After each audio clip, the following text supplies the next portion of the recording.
Renungan Hari Jumat 28 April 2023, Pekan Paskah ketiga tahun A. Menyambut tubuh dan darah Kristus dalam Ekaristi. Bacaan pertama diambil dari Kisah Para Rasul bab 9 ayat 1 sampai 20 dan bacaan Injil dari Injil Yohanes bab 6 ayat 52 sampai 59. Saudara-saudariku terkasih, setiap minggu dan bahkan setiap hari ada orang yang tak pernah absen dalam menghadiri perayaan Ekaristi. Saya pernah bertanya kepada seorang umat, yakinkah kamu bahwa setiap perayaan Ekaristi Anda berjumpa dengan Yesus? Jawaban yang diberikan adalah saya bukan hanya berjumpa, tetapi saya bersatu dengan Yesus dalam tubuh dan darahnya.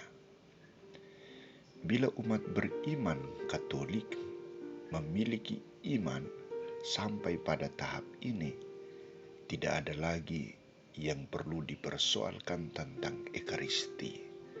Mengapa orang harus pergi mengikuti perayaan Ekaristi? Mengapa orang harus menyambut tubuh dan darah Kristus? Namun mengapa orang masih mempersoalkan Ekaristi? Pentingkah Ekaristi dalam hidup saya, dalam hidup orang beriman? Seperti yang diungkapkan dalam kisah Injil hari ini. Orang-orang Yahudi bertengkar di antara mereka karena ungkapan Yesus. Bagaimana Ia ini dapat memberikan dagingnya kepada kita untuk dimakan?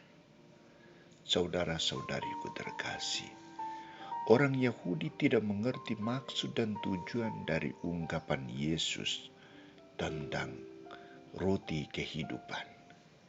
Diri Yesus adalah roti kehidupan. Karena itu, Yesus coba membuka pikiran mereka untuk lebih paham tentang siapakah dirinya dan tujuan perutusannya datang ke dunia. Yesus tegas mengatakan, sesungguhnya jikalau kamu tidak makan daging anak manusia dan minum darahnya, kamu tidak mempunyai hidup dalam dirimu.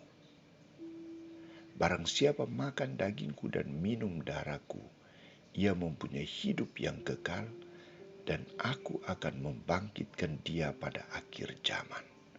Sebab dagingku adalah benar-benar makanan, dan darahku adalah benar-benar minuman. Barang siapa makan dagingku dan minum darahku, ia tinggal di dalam aku, dan aku di dalam dia. Sama seperti Bapa yang hidup mengutus aku, dan aku hidup oleh Bapa, demikian juga barang siapa yang memakan aku akan hidup oleh aku. Saudara-saudariku terkasih, ungkapan Yesus yang panjang ini mengandung